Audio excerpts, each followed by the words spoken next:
All right, so let's talk about the Swamp Island buck and how to hunt him.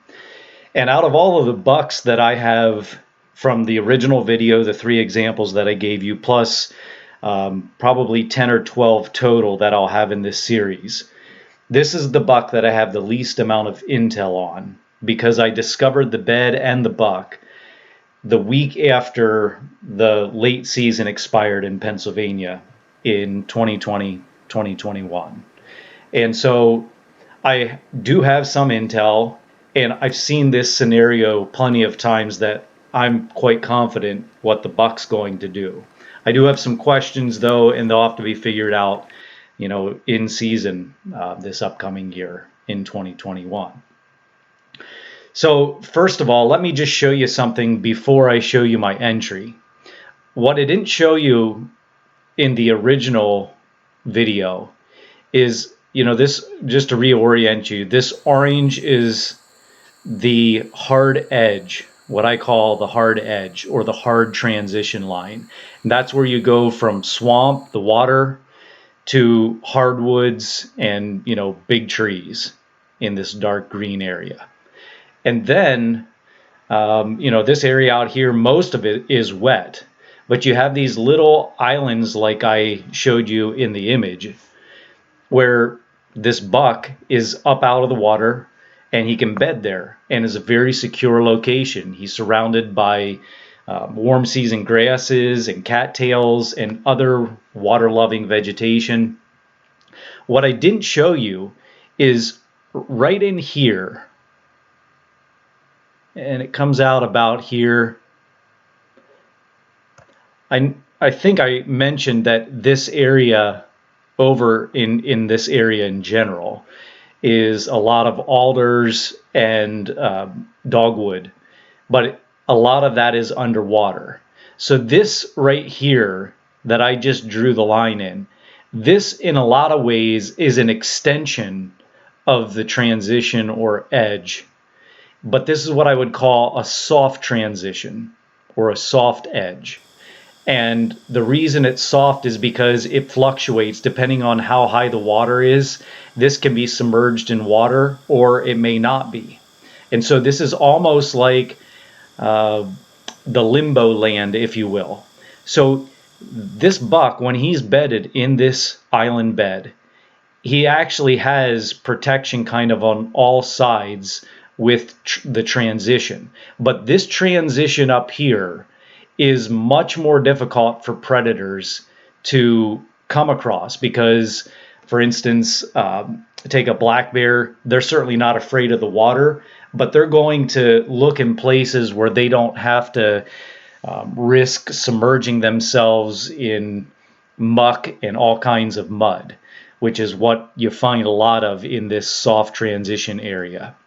Over here on this side, to the east, to the south, you don't have as much of a soft transition. It's literally, you can take a couple of steps and go from the canopy of hardwoods right into the swamp itself, cattails, warm season grasses, and your feet will get wet if you're not wearing boots. So the reason I mention this is because I believe, for a couple of reasons, the buck will ultimately get up out of his bed, and it won't be much before hunting light is expired. He'll get up out of his bed. He may just mill around on that island. There are some dogwoods and other vegetative browse that he can munch on in that immediate area. But what I think he's going to do is to come up here into this soft transition, and then he's going to cross over into the hard transition, and ultimately he's going to go up off the map, because there's ag to the north, and that is all private land to the north.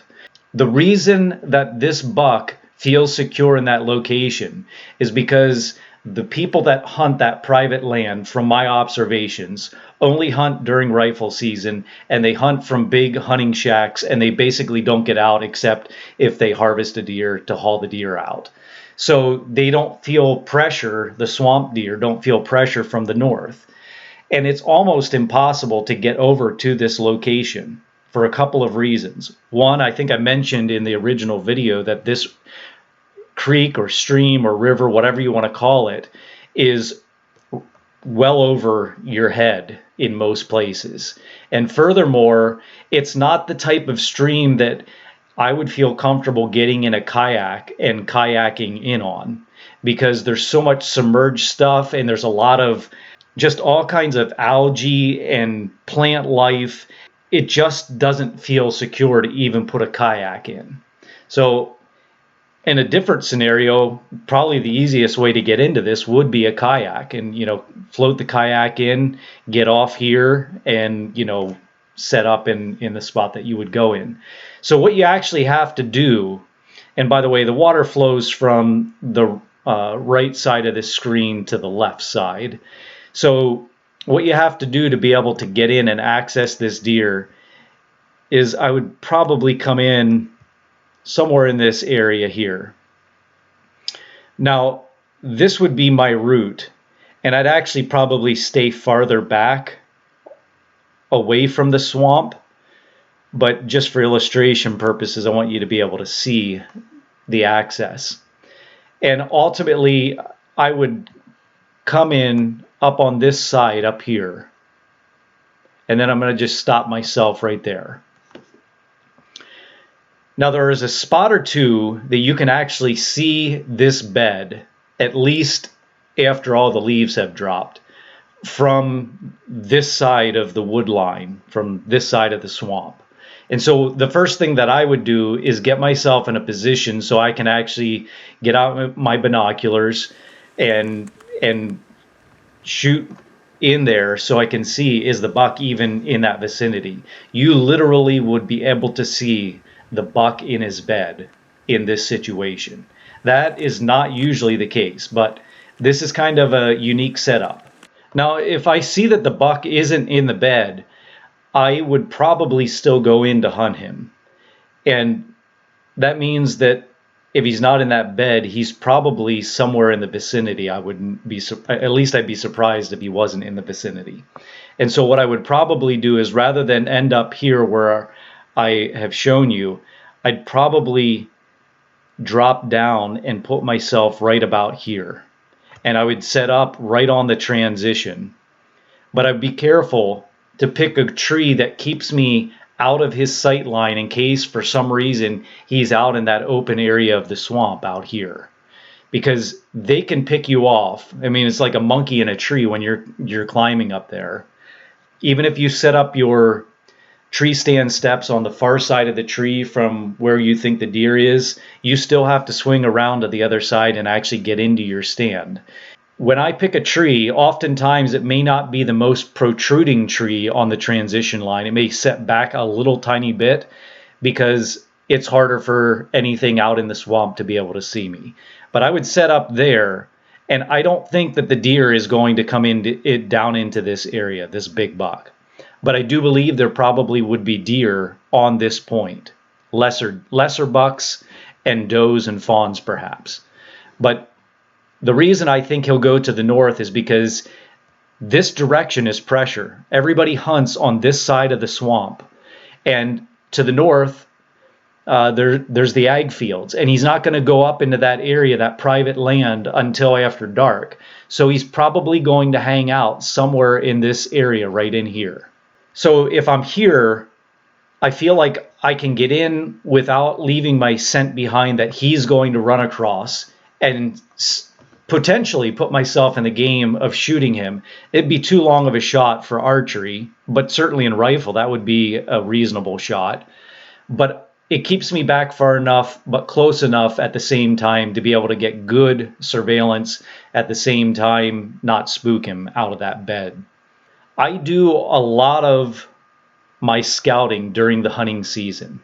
I mean, I do a ton of scouting all year round pretty much, but I'm always scouting. I'm always trying to learn something when I'm out hunting.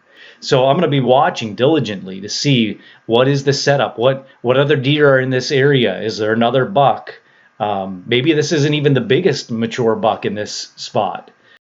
There is no ag in the rest of this area within miles. So I would probably come in and set myself up about right there.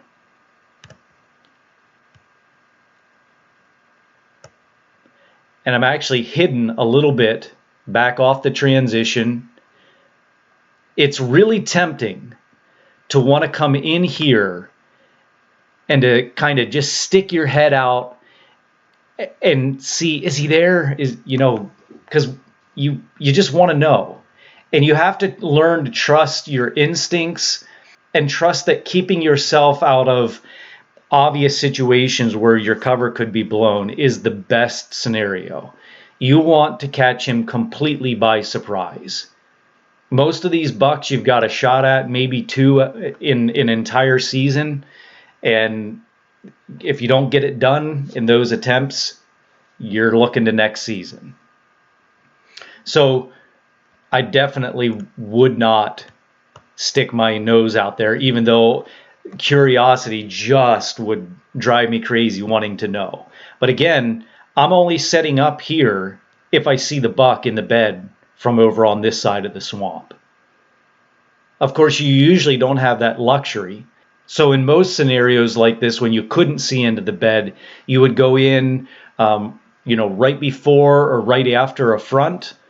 When some kind of key food source in the swamp area here is no longer in existence, or it's very limited, and so that ag really pulls the bucks and other deer up into the private property, because there's a lot of food in swamps usually to eat, even well into the hunting season. So I would choose a time where it is most advantageous to be in there, because I'm probably going to get one shot at this buck, I'm thinking. I set up down here. I don't really consider that a shot because I don't expect the buck to be able to come across my scent. But I would set up here because I think that he's going to come up, go into the soft transition, kind of hold up, and just as it's getting dark, he's going to step out into that hard transition. And that gives me a nice, easy little 20 to 25 yard chip shot. I do want to mention that until you've spent a considerable amount of time in swamps, they will feel really weird to you. It is so easy to lose the direction in which you're heading in. You can literally walk circles. And fortunately, at least in a state like Pennsylvania or a lot of parts of New York, most of Michigan, those kinds of places, you can go into a swamp, and if you're really quiet, you can probably hear vehicles on a road, even if you're in a mile or two.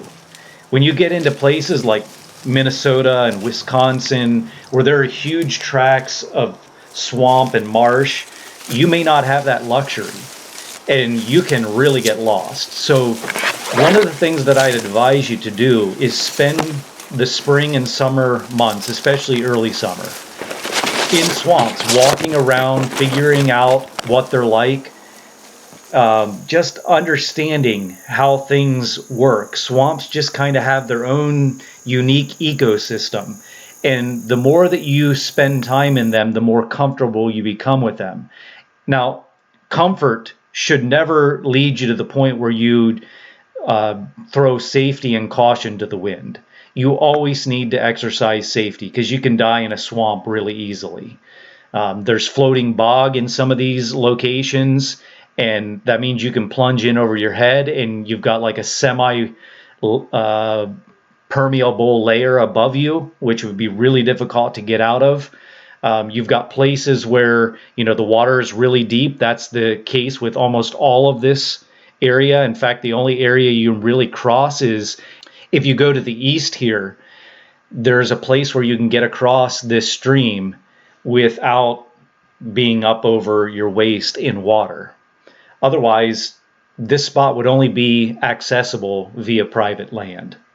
So the more you spend time in these locations and practice safety, the more comfortable you feel in being able to get to locations, know where you're at, practice using your compass, practice using your GPS, be familiar with some of the land features, and just understand what's going on in a swamp. And I don't know any substitute for that except to spend time, just putting in the hours, logging on a lot of time in swamps because they are unique. I know people that set themselves up in swamps in the right locations all the time, but they're afraid to come out of the swamp in the dark, and for good reason. If you don't know what you're doing, that can be really, really dangerous. And so making sure that you are comfortable enough to be able to come out in the dark, I mean, that is such a critical feature to be able to hunt a swamp in this way. Because if I leave, let's say at sunset, I just gave up the very best opportunity I have at this buck. And I know people that do that all the time. And it's unfortunate because they're often, I believe, in the right spot. They just don't trust themselves enough to get out. Of course, I would always advise you, tell a buddy where you're going. Of course, a tight-lipped buddy, because you don't want your spots to be broadcast to anyone else. But tell your buddy where you're going so that if for some crazy chance you don't come back out, they know where to start searching. And I'll just mention this because some people were asking in a previous video about this fact. Do I think that the buck will always exit his bed with the wind at his back? And the answer is absolutely not. With the ag to the north and the draw that has, that's going to trump everything else for a food source. And so yes, he's going to feel most secure under the cover of dark, but he's almost always, even most mature bucks, will get up and move some distance before, nightfall comes. So let me just explain this in practical terms. If this buck only would get up out of his bed and go to his food source at night when the wind is at his back, that means the wind would have to be blowing out of the south for him to ever want to get up into these ag fields. Now, you could argue, well, he'll just do it under the cover of dark, but we're talking about movement of deer with the wind at their back. It's a moot point if hunting hours are up. I'm not sure I can recall a time where a buck exiting his bed, a mature buck, made sure that he had a certain wind scenario to be able to walk with the wind at his back. It may just so happen that takes place, but it's not a necessity. I mean, he'd basically have to always eat in whatever direction the wind is blowing towards, and that's just not the way that deer operate. So you've probably noticed up to this point, and some of you, it's probably driving you crazy, why haven't I shown the wind? Well, to hunt this buck, I could hunt this buck on anything under the scenario that I gave you, where I'd set up right here. Any wind from the south, the southwest, obviously west, northwest, north. I could probably even get away with southeast, which we don't get very often, but a southeast wind would blow up kind of out this point, but out into this bowl area here, and I'm going to be circling around, so I'd still be good there. I'd even consider hunting on an east wind, which is often when we get our fronts that come through. They usually precede a front, a cold front coming through. I just know that I would have to be able to shoot him before my scent would get to him.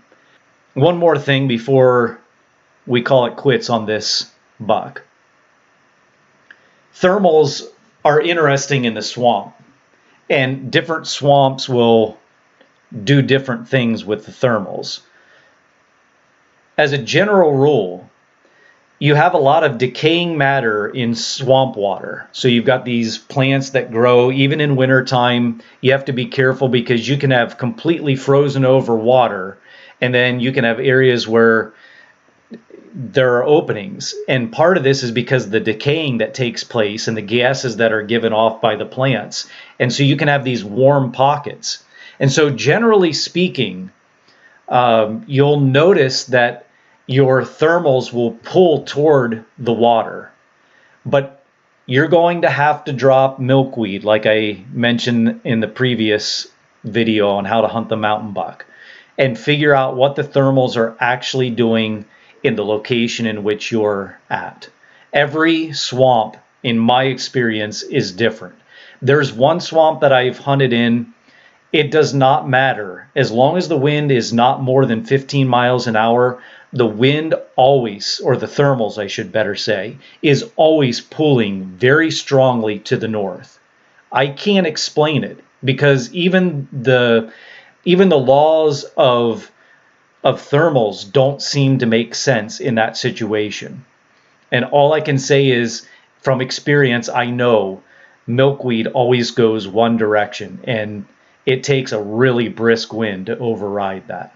As always, drop your milkweed and figure out what's happening. Do that back off of, the swamp proper so that you know what your milkweed is doing, where your scent's going, where you're safe, where you're not, and put yourself in a position where you know how far down that trail he can come before your scent's going to hit him. I mean, 5 yards can make a world of difference in these scenarios. Finally, let me give you one more what if. If there wasn't this spot up in this area that I can actually cross, this area would be kind of waterlocked. I could still formulate a plan, and it would have to involve private landowners. A lot of times, if you have guys that hunt just during the rifle season, they're okay. And of course, you always have to talk to them and get their permission. You can't just assume something. But a lot of times they're okay, especially in late season because it's after rifle here in Pennsylvania. They're okay if you access via their land because they're done hunting for the year. They may not want you during early archery before rifle season, but they'll let you in there, during late archery.